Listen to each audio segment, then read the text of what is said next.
couple things an engineer can do to train their ears to hear different frequencies?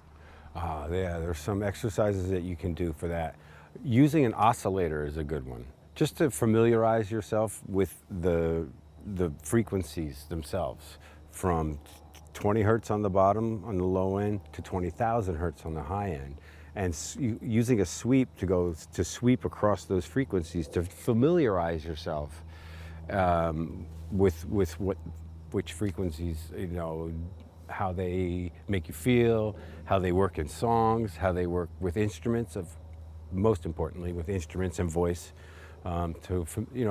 sweeping across the range of frequencies is a really good way to train your ear to recognize good stuff and bring out the good aspects of sound, and to minimize the abrasive, nasty stuff that's could be abrasive. Is there anything else you'd like to recommend? One more thing? In terms of, training the ear? For training the ear, comparing, like you mentioned earlier, referencing and comparing, like this song comes across so bright and brilliant and huge and big and massive, and then why does this one is not as, but it still is a big record, it still does, and familiarizing yourself with those two, and why do they both work? Just so in terms of figuring out microphone placement, where you want to place the mic to capture sound is really an ear training thing. With every instrument is different, and it resonates sounds from different areas, like a flute or guitar or whatever the instrument might be.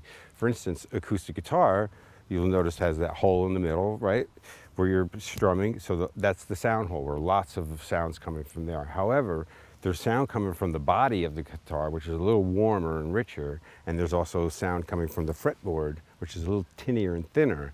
So if you're using one microphone, you want to try to get a balance of the two, or use two microphones and capture more of the bright fret sound and more separately. So you have the bass, the lower body of the guitar sound separate from them, and then you can blend the two together. Well, let me hear you say mountain, mountain.